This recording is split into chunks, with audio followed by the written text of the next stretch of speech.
Mas, só para o senhor não esquecer, levanta as mãos e yo.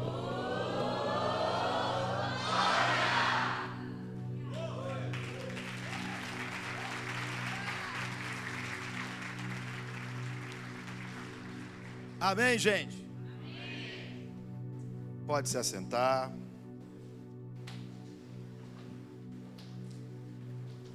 Quantos minutos, meu pastor? 35? Aí 35, 40. Não fala isso para pastor que dá ruim. Gente, muito prazer para quem não me conhece, eu me chamo Jonas, sou lá do Rio de Janeiro, sou pastor, sou terapeuta com formação em psicanálise clínica, trabalho no Ministério de Libertação e Cura e passamos um final de semana aí, eu moro no Rio de Janeiro, para quem não sabe. Eu vim do Rio de Janeiro exclusivamente para a gente estar junto no final de semana, e foi um final de semana bem intenso. Quem estava lá no Seja Livre? Então vocês sabem, né? Quem já foi no Seja Livre? Quem não foi? Sangue do Cordeiro. Quem não conhece nada do Seja Livre? Então você vai conhecer hoje. Eu vou dar uma pincelada vou dar continuidade a um assunto que a gente ia iniciar de manhã e não iniciou. Mas rapidamente, para mim não perder tempo, deixa eu apresentar para vocês o meu novo livro. Não sei quem estava aqui ano passado, que eu falei que estava fazendo o segundo, e aí saiu. O Recomeço da Devoção. Um livro que vai ajudar você a voltar para a mesa do relacionamento com Deus, com a intimidade, conhecer na prática, na sua casa, no seu consultório, o seu terapeuta. Eu coloquei uma parte no livro que eu falo assim, como que Jesus administrava as suas emoções? E aí eu pego dois exemplos, o modelo do isolamento e o modelo do isolamento e... Qual é o outro, Jesus? Fugiu da mente? É isolamento e quando a pessoa decide estar sozinha, voluntariamente. É o que eu esqueci a palavra. Solitude. Obrigado, minha irmã. Oh, meu Deus do céu, terra. E aí, Jesus, ele escolhia estar em solitude, em momentos de solitude, voluntariamente com quem? Com o seu pai, sim ou não? E aí eu brinco no texto e a gente começa a interagir aqui, é um livro muito terapêutico, bíblico, para que a gente possa interagir, a Bíblia conversar comigo e com você. E aí, como é que Jesus lidou com as suas emoções? Em primeiro lugar, ele trabalhava o dia inteiro. Ao terminar o trabalho, ele tirava um momento de solitude para estar no seu o quê, gente? Secreto, sim ou não? Eu vou aprofundar um pouquinho mais, tá? Ele tirava um tempo para ir para o seu consultório, consultório do seu terapeuta. Quem era o terapeuta dele? Deus. Então, todo santo dia, Jesus tinha uma sessão, uma consulta agendada com o seu terapeuta chamado Deus. Só que esse terapeuta, ele é tão amoroso, tão grato, tão simples, tão apaixonado pelo relacionamento, que ele não gosta que ninguém fique isolado e sozinho. O que ele fez? Ele colocou dentro da minha e da sua casa o seu escritório. Existe dentro da minha e da sua casa um consultório, você sabia? Quem sabia? Eita glória, ninguém. Eu vou revelar para você o mistério que estava em oculto até agora. O próprio Deus colocou um consultório na minha e na sua casa. Mateus 6,6 fala, aonde está esse consultório? Entra no teu quarto. Não, muda a palavra quarto. Entra no meu escritório, fecha a minha porta e o teu terapeuta que te vê em secreto te recompensa. A questão é, eu e você tem frequentado as sessões?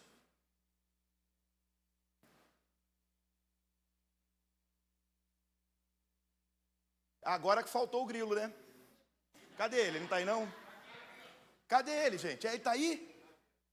Jesus, mas não dá para... Tenta aí, tenta. Mas tenta.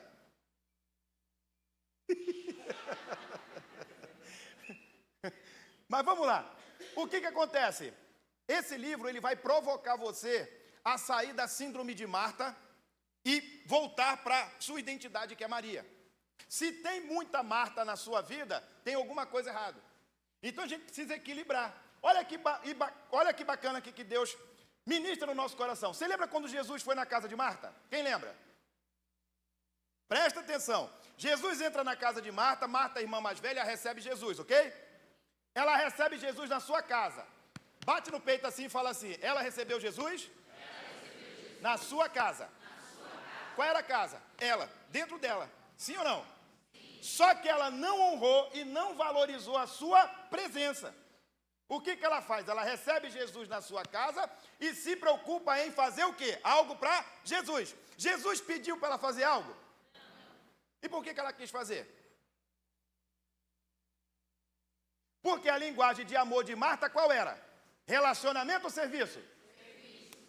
Então, quem tem linguagem de amor de serviço, ela se preocupa com atos de serviço.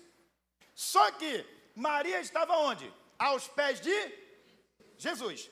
Só que é o seguinte, existem 3 personagens nessa casa. O primeiro personagem qual é? Marta. O segundo personagem qual é? Maria. E o terceiro? Lázaro. Então, Marta trabalhando, Maria sentada aos pés de Jesus e o Lázaro estava na mesa, gente. Mesa tem a ver com o quê? Alimento. Relacionamento. Aí você pega o seguinte, João 11,5 fala assim, ó, que Jesus amava Marta, Maria e Lázaro. Agora, o que Marta, o que Maria e o que Lázaro tem a ver comigo e com você? Já parou para pensar nisso? Quem parou para pensar nisso, levanta a mão. Eu vou trazer para você. Vamos lá. Marta tem a ver comigo e com você aquilo que eu faço. Serviço. Você pode repetir comigo? Marta tem muito a ver comigo. Com aquilo que eu faço. Ok, grava isso. Marta tem muito a ver comigo aquilo que eu faço, serviço. Maria, o que Maria tem a ver comigo, com você? Então, vamos lá de novo. Maria tem a ver comigo e com você aquilo que eu sou. O que Maria era? Uma verdadeira adoradora. Maria estava aos pés de? Maria valorizava o quê? A presença ou o serviço? A presença. Ok. E Lázaro? O que Lázaro tem a ver comigo e com você? Pastoreamento? Ah, tá. Lázaro tem a ver comigo e com você aquilo que eu sei. Conheci. Ele estava aprendendo com quem? Com a verdade. Eu sou o caminho, a verdade e a vida. Ninguém vem ao Pai a não ser por mim. Então, Marta, aquilo que eu faço. Maria, aquilo que eu sou, minha identidade. E Lázaro, aquilo que eu sei. Ok? João 11,5 fala o quê? Jesus falando que ele amava Maria, que ele amava Marta e que ele amava Lázaro. Traduzindo, Jesus ama aquilo que eu faço, serviço. Jesus ama aquilo que eu sou, minha identidade. E Jesus ama aquilo que eu conheço, que vem através dele. Se eu não tiver esse equilíbrio, qual é o resultado? Fadiga, cansaço, frustração, ansiedade, o que mais? Perturbação. Por quê? Eu preciso equilibrar o meu serviço com relacionamento e conhecimento. É o equilíbrio. Esse livro traz essa proposta para você. Se você quiser, está ali. Gente, está uma fortuna, ninguém vai conseguir comprar. R$40, gente. Eu vim lá do Rio de Janeiro para trazer para você por R$40. Chegou semana passada. Se você puder dar uma força, tem ali atrás, procura a gente ali, abençoa o nosso ministério, ok? Vamos para a palavra? Ou você quer que eu continue aprofundando a irmã Martinha? Vai sair pelo para tudo que é lado de ovelha. Mas vamos aqui. Eu vim falar para vocês algo sobre algo que tem acontecido muito na nossa sociedade e que, mediante a vários aconselhamentos pastorais, como terapêuticos, eu, graças a Deus, para a glória de Deus, eu tenho atendido pessoas dentro e fora do Brasil, eu atendo 100% online como terapeuta. E aí, analisando, fazendo uma análise da nossa igreja, eu vou falar do nosso povo, tá? Que 90% do público que eu atendo é cristão. Eu percebo uma grande brecha que precisa ser fechada na nossa geração, que é justamente a questão da paternidade não resolvida. Existem muitos filhos que estão dentro da casa do pai e vivendo como órfão de pai vivo. Existem muitas pessoas que não estão conseguindo ter um relacionamento saudável com Deus, que é pai, justamente por quê? Porque carregam marcas terríveis na sua vida. Existem muitas pessoas que não conseguem superar os seus traumas, as suas crises, justamente porque quem não perdoa, repete. Eu não consegui trazer para vocês, mas eu vou tentar ilustrar. Presta bem atenção. Olha para cá e imagine no que eu vou falar para você, dentro dessa dinâmica. Pensa que esse símbolo do avivamento está escrito ali, sabe o quê? Evento. Qual é o nome? Evento. Então, o ponto de partida para um trauma, qual é? Evento. Fala, evento. Quando acontece um evento na sua vida, automaticamente, pensa que o A é pensamento. Você pode repetir?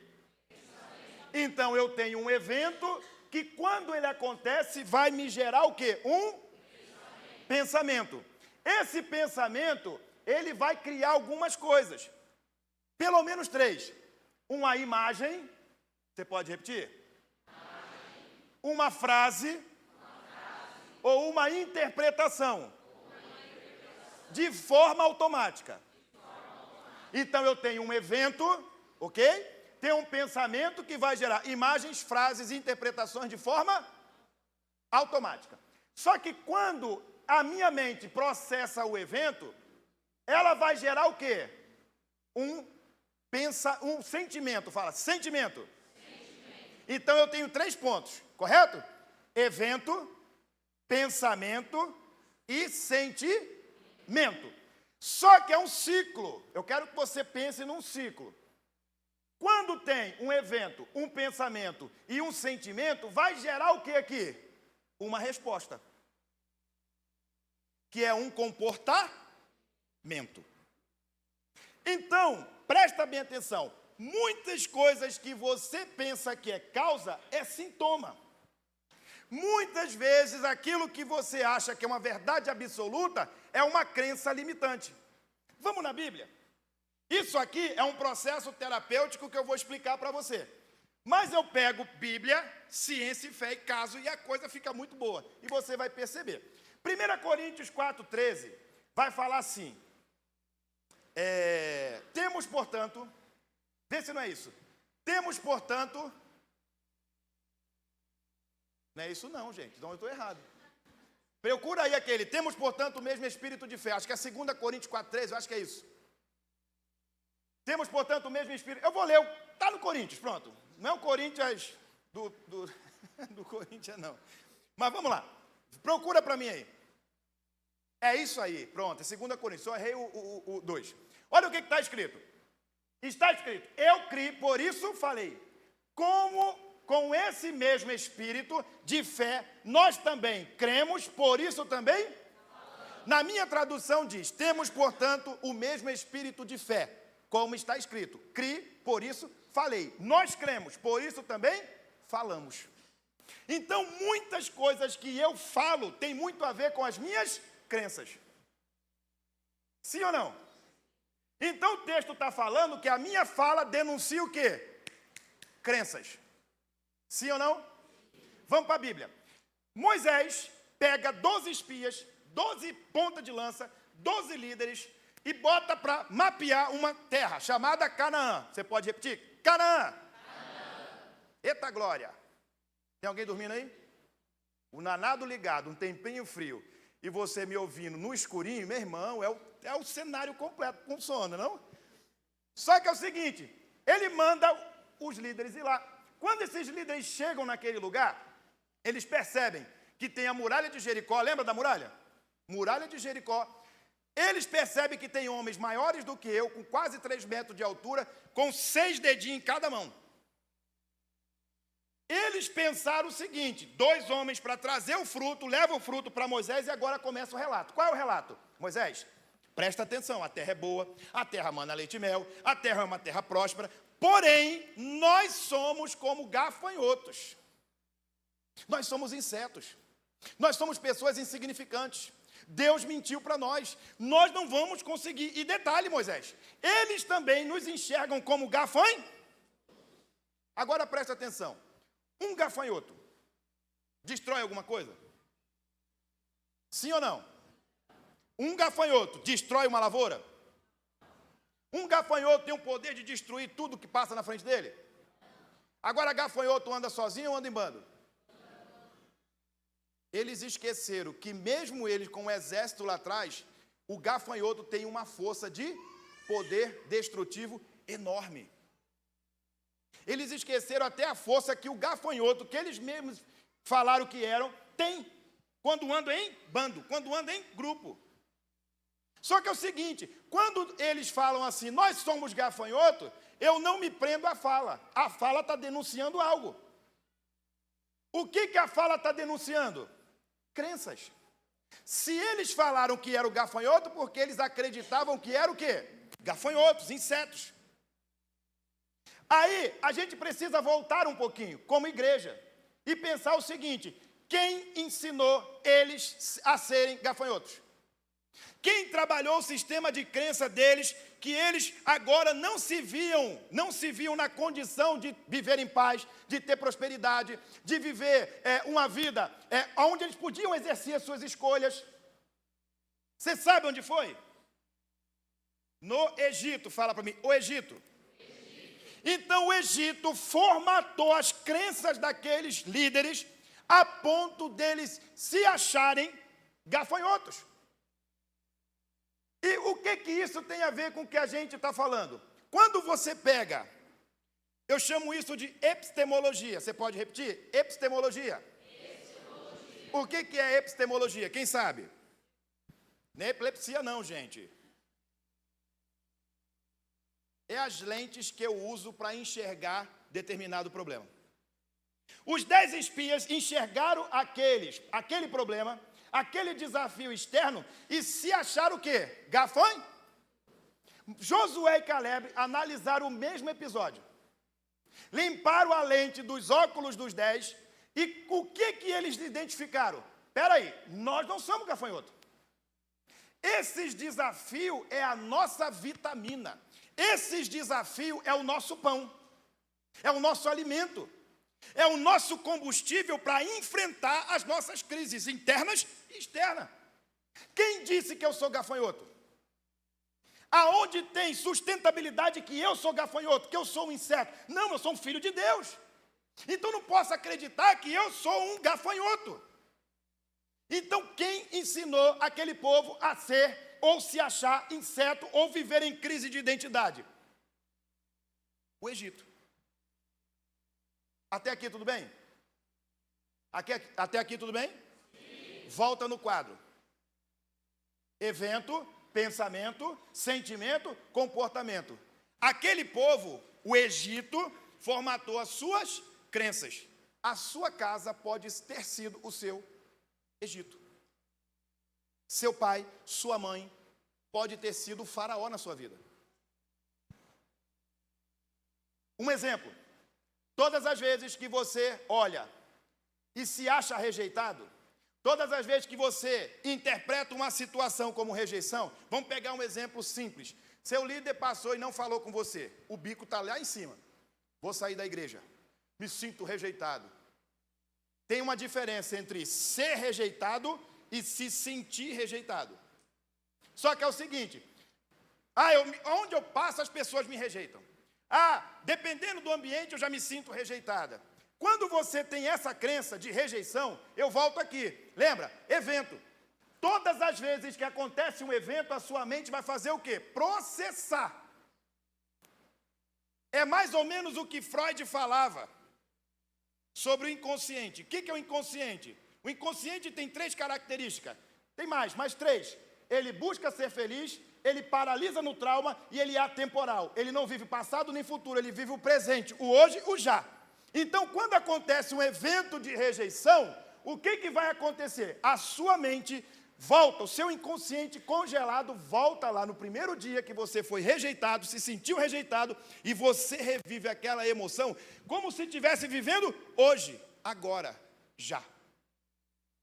Então, pastor não presta, líder não presta, ninguém me ama, ninguém me quer, ó vida, ó dó, justamente porque o problema não está fora, está dentro. Eu preciso trabalhar a minha crença. Todas as vezes que você tiver um evento, a sua mente vai puxar todos os arquivos referente a esse evento. Como é atemporal, não vive passado nem futuro, vive o presente, o que vai acontecer, irmãos? É como se você estivesse revivendo aquela cena agora. Você não interpreta, um dia eu já fui rejeitado. E quem está falando isso para você é um homem hoje de 43 anos, apesar dos poucos cabelos que me restam, e da Marizia. É Marizia? Não, é. Não, mas a pastora falou outra coisa. Que eu rodei sem óleo, viu? Olha, o careca ele sofre, viu? O careca ele sofre, viu? Tem 2 tipos de gente que sofre no mundo. É o careca e o gordinho, já pensou? O careca e o gordinho é referência. Vai naquele gordinho. Eu tô na rua, ô careca. É assim que funciona, é assim ou não? É o careca e o gordinho, hoje nós somos referência, gente. Isso é glória a Deus que a gente é referência, né? Né, Fábio? Não é o careca e o gordinho? E pior que quando é careca e gordinho, que aí não tem o que fazer, o careca e gordinho. Mas volta aqui.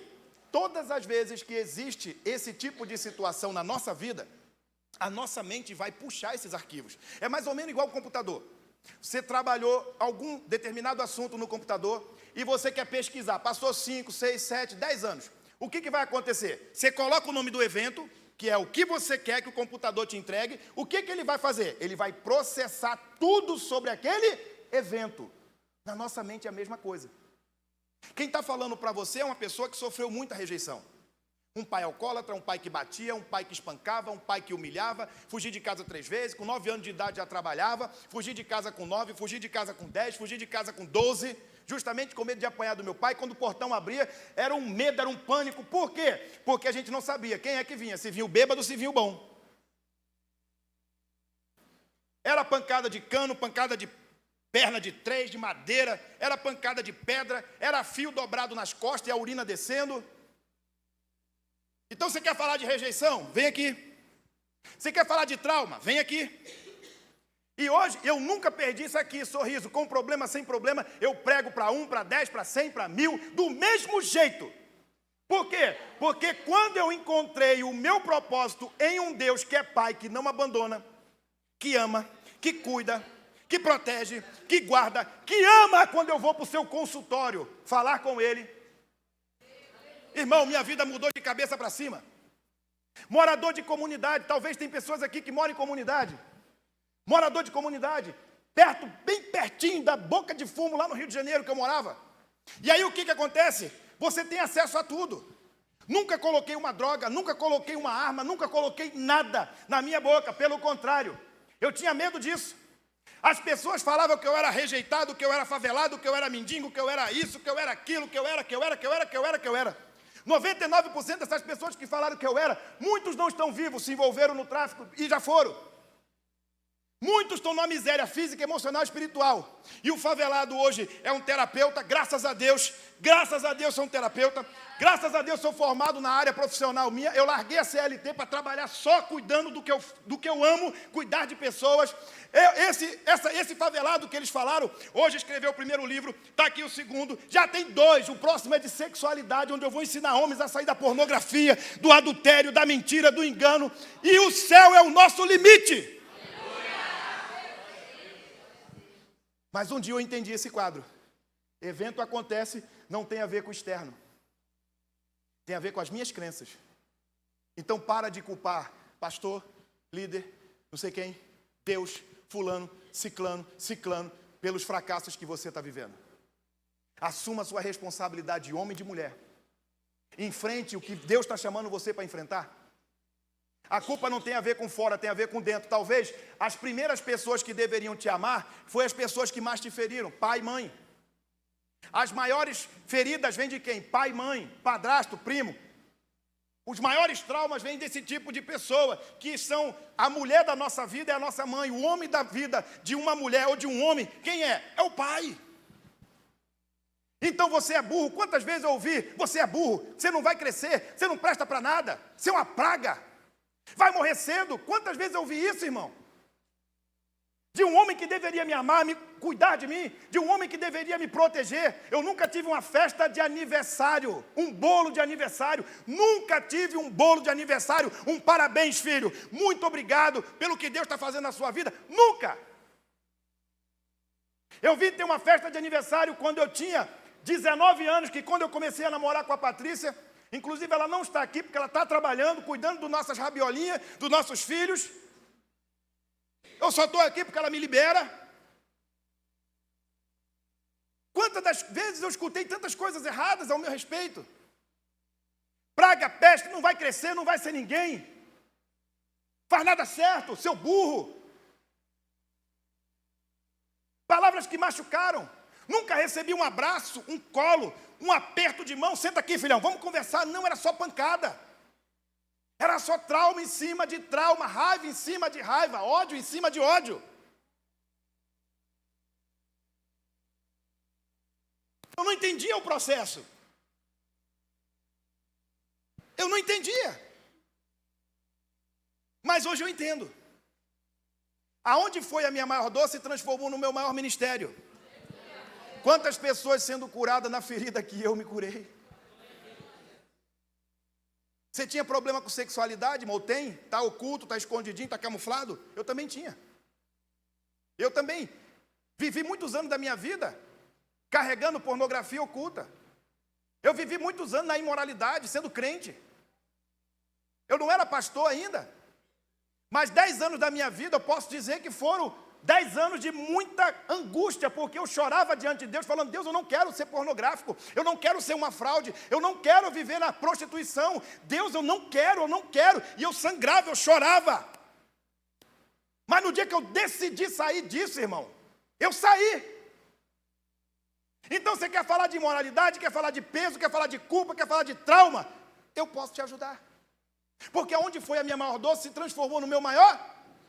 Mas eu só consegui reconciliar, ressignificar isso, quando eu trouxe Deus como um pai.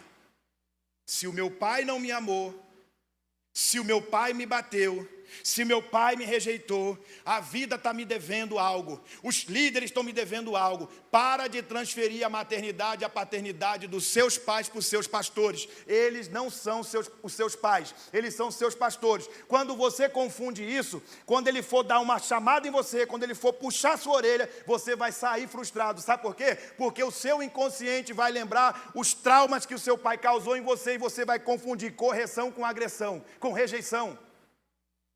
Para! Ninguém aqui está rejeitando você, irmão. Sabe por quê? Porque todos aqui estão preocupados com uma obra, em agradar a um Senhor, correndo para o mesmo lado.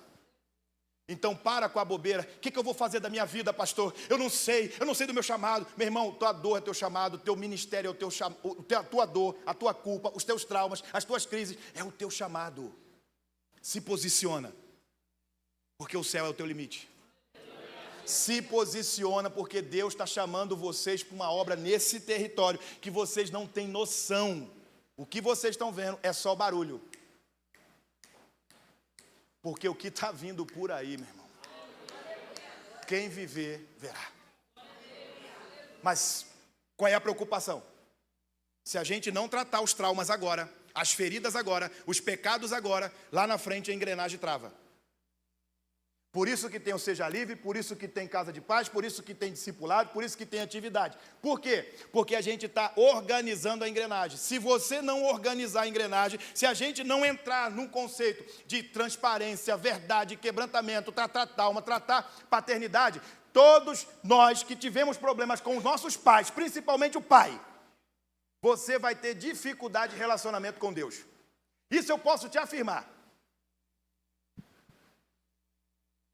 Presta atenção e faz um paralelo. Dá uma analisada no relacionamento que você teve com seu pai.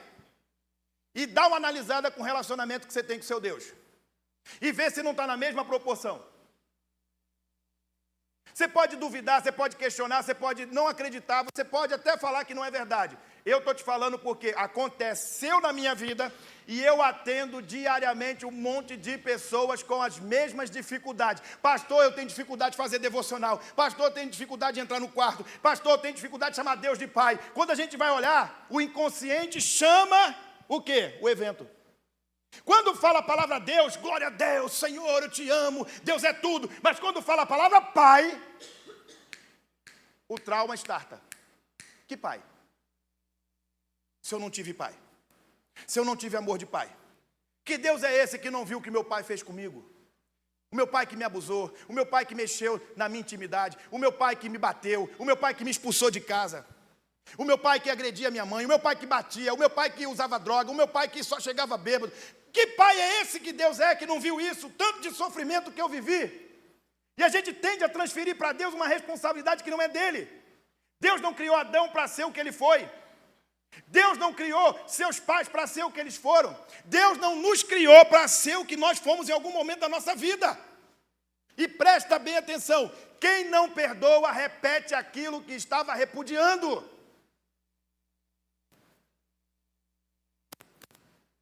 É difícil ouvir um amém. Sim ou não? Concordaram, né? Por quê? Porque Deus está chamando a sua responsabilidade. E você está tentando salvar o que Deus quer que você perca. Deus, Ele é Pai, Ele é ciumento. Ele é tão apaixonado por mim e por você, que quando Ele formou Adão, Ele achou um jeito de entrar no Adão. E não entrou sozinho. Entrou Ele, o Filho e o Espírito Santo. Ele soprou o fôlego de vida, Ele soprou Ele. Você lembra quando Deus, Ele separa a água, separa a terra, Deus dá uma direção para a terra, produza fruto segundo a sua espécie, semente, sim ou não? Quando Ele separa a água, Ele dá uma voz de comando para a água. O que Ele fala com a água? O que Ele fala para a água, gente? A mesma direção, produza, segundo a sua espécie. Vai, multiplica, cresce, vocês vão se alimentar de vocês mesmos. Agora, quando Ele vai formar o homem, Ele fala com quem? Com a terra Ele deu uma direção, com a água Ele deu uma direção, e para formar o homem, para direcionar o homem, para dar fôlego de vida ao homem, Ele falou com quem, gente? Ele falou com Ele mesmo. Façamos o homem a nossa imagem e semelhança. Eu não vou deixar Ele sozinho. Eu amo tanto Ele que eu vou entrar nele. Esse é Pai que se preocupa, que chora, que sangra quando você não entende a missão e o propósito que Ele tem para a sua vida. Esse é o Pai que chora, que sangra quando você está em pecado e quer permanecer em pecado. Esse é o Pai que chora, que sangra quando você sabe que tem que andar na verdade, na transparência, que tem que largar o pecado, abandonar o pecado, perdoar quem te ofendeu, quem te machucou, quem te feriu, e você luta. Presta atenção, perdoar não é apenas um mandamento. Sim, é um mandamento, mas é muito mais do que isso. Perdoar é você não cobrar a dívida do teu ofensor. É você dizer para ele, está pago. Sabe por quê? Por que eu não cobro? Por que perdoar é eu não cobrar a dívida do meu ofensor? Porque Jesus não cobrou a sua e a minha dívida. Todo santo dia Ele perdoa eu e você quando há um quebrantamento, um arrependimento. Então não é possível que eu seja tão egoísta que não libere quem eu tenho que liberar. Não tem a ver com o outro, meu irmão, tem a ver com você. Tem pessoas que estão carregando uma mochila pesada, um fardo pesado, justamente porque não conseguem perdoar. Não consegue liberar, não consegue soltar. E hoje é uma ótima oportunidade para você soltar o seu pai, para você soltar a sua mãe, para você soltar os abusadores, para você sair dessa carga pesada que você vem carregando, para você entrar no quarto e chamar ele, Pai, vem aqui, Pai, no lugar que o Senhor marcou. Vem, Pai, eu preciso de Ti, eu me arrependo, eu me quebranto. Esse lugar é lugar de adoração, mas tem um lugar melhor ainda de adoração chamado quarto. Entra no teu quarto, fecha a tua porta, eu estou te clamando, e deixa que o teu Pai recompensará você.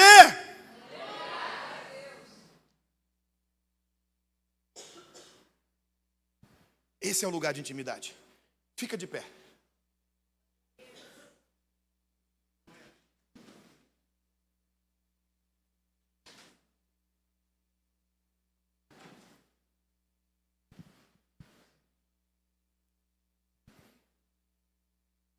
Eu não sei se tem pessoas aqui. O primeiro a se expor foi eu. Sim ou não?